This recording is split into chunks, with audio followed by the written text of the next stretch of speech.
see you guys in the dark.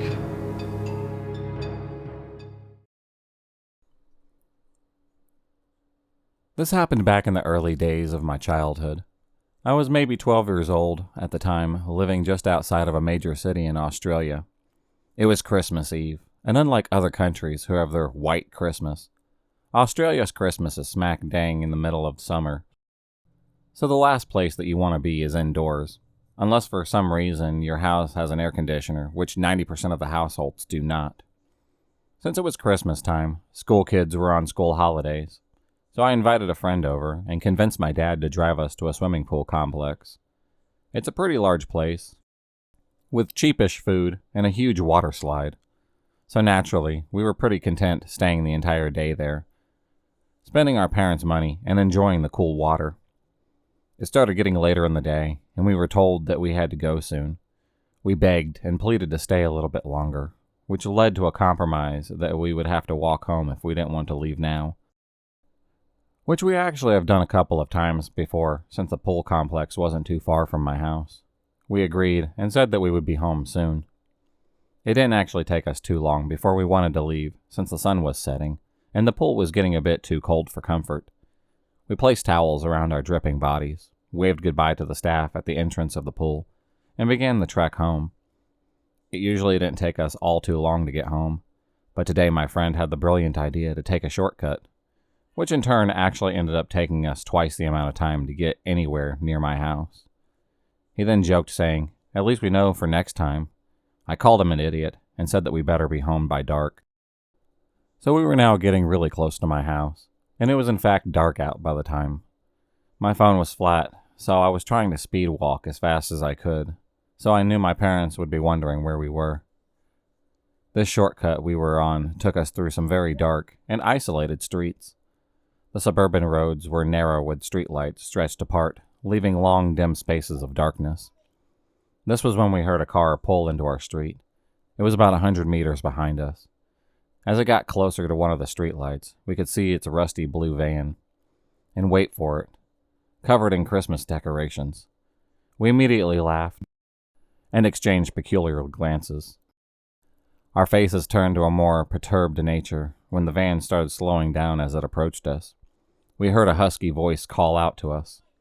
I didn't quite hear what he said, but he was clearly trying to get our attention, and he definitely had it. We finally got a look at this guy, and wow, the smell was the first thing to hit our noses. Try to imagine rotten bananas mixed with a heavy scent of alcohol. I don't know why I said bananas, but that's honestly what it smelt like. He was wearing a Santa hat and asked us if we'd been good this year. He then reached into the back of his van and pulled out a red box that had been wrapped like a Christmas present. He then gestured for us to come closer. We said we really needed to be going, as our parents would be wondering where we were.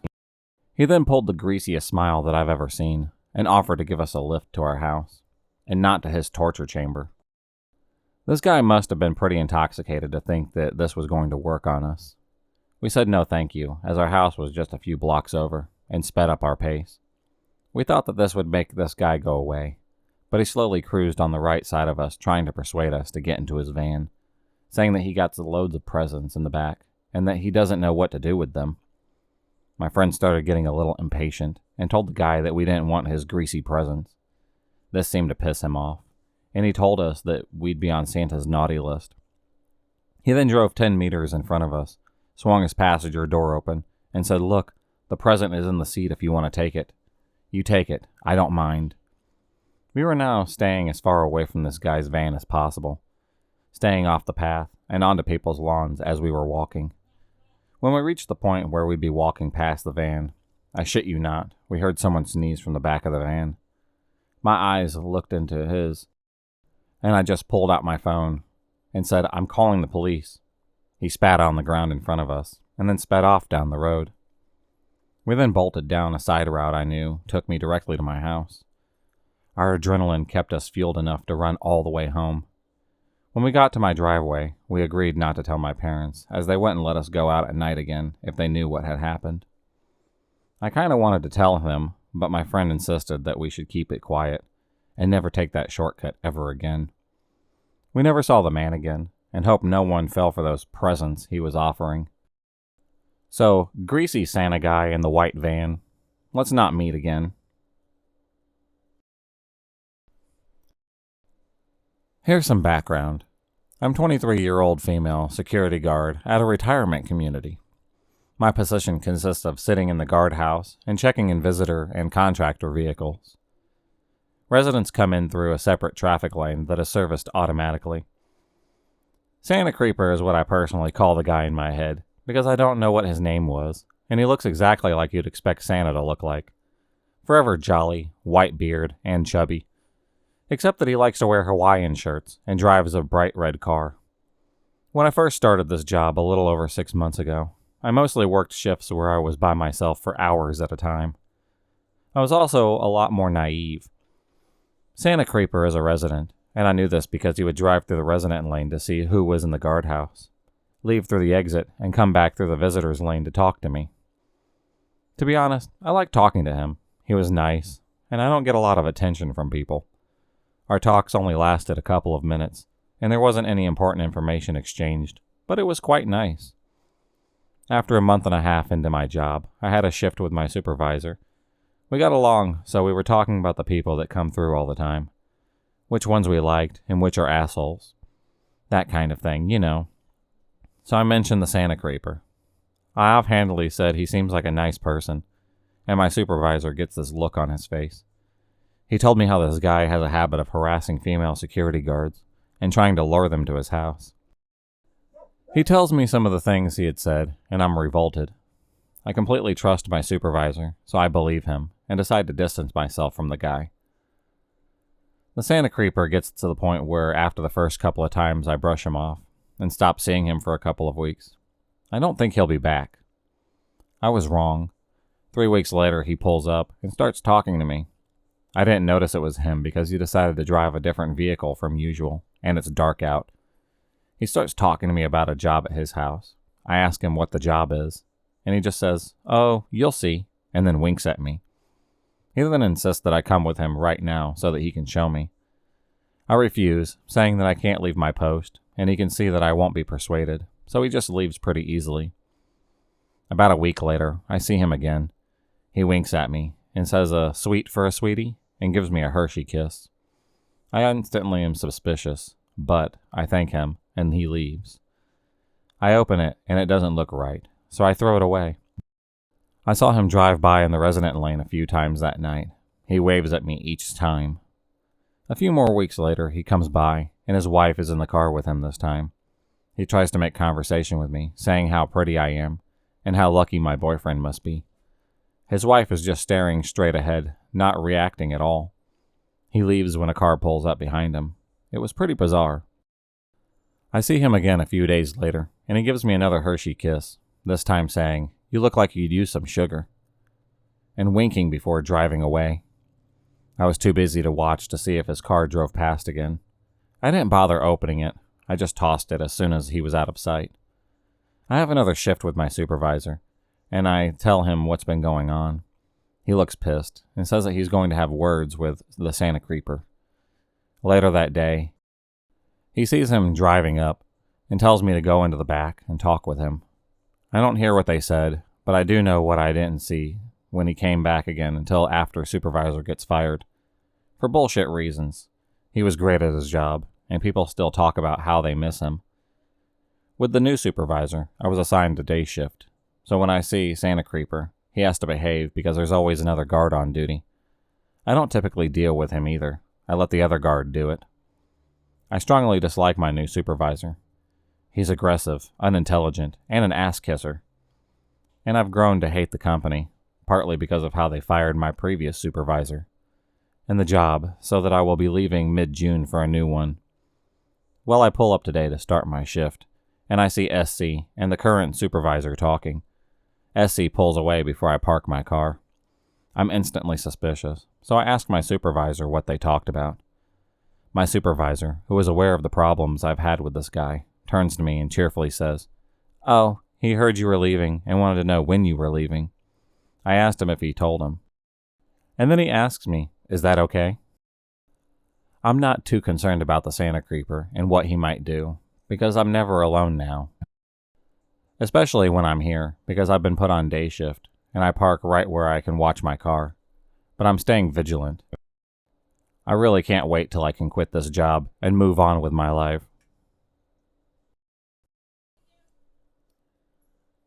I work at a beauty store, and today an older man with a white beard came in.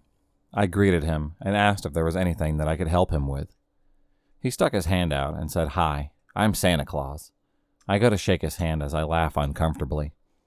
As I tried to pull my hand away, he stops shaking my hand and just holds it.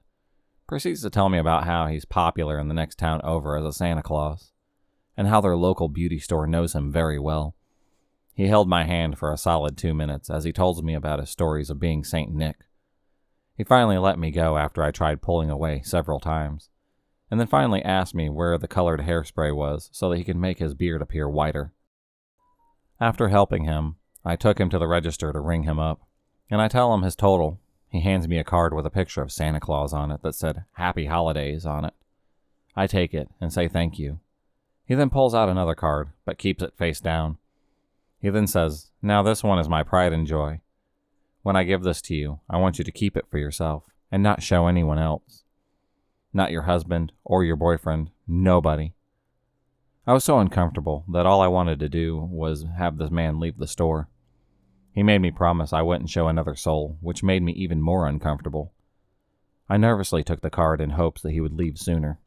I quickly turned the card over and glanced at it, thankful that it was just a picture of a wax bottle that said pride and a dish cleaning bottle that said joy. The jokes seemed like innocent dad jokes until what he said next. He then proceeded to ask me how long I've been working there and what days I work and what my hours were. I just answered by saying that I'm not sure over and over again, since I find those things to be personal information. He then asked me how many other girls work at this store. I told him that I didn't know, as I told him his total for the third time.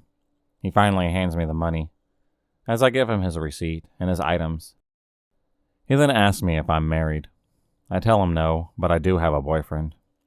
He says to me, "You should just stay single. That's why you'd be able to please every man." I look at him with disgust, and I tell him, "Okay, sir, you have a nice day." And then he looks me in the eyes and says to me, "You stay safe out there. I'm serious," and then walks out the door. Dear Mr. Santa Claus, the only person I need to stay safe from is you. So please, don't ever come into my store again. It was a few years back during Christmas, when my cousin's family spent the vacation with us. Churches in our place had this Christmas carol, and they visited every house singing songs, playing drums and giving sweets and chocolates to the kids, spreading the festive joy. When they arrived at our house, it was fun with the songs and drums playing. Some of the neighbors and kids had gathered at our house. The kids were excited for the candies. The Santa wishing everyone Merry Christmas, and shook hands and hugged them. They left our house, and a flood of children flocked after him for more candy. My cousin seemed to be a bit off. I asked her what had happened. That guy just groped me and had this evil grin on his face. She hates Santa Claus now. After that, whenever they visit us during Christmas, she would just stay in her room whenever the Santa Claus arrived. To that perv Santa Claus who ruined my cousin's Christmas, I really don't want to see you ever again, and stay away from those girls, dude. If you enjoyed this video, please subscribe, like, and hit the bell for notifications on future videos, and become a stalker of the night, and I'll see you next time.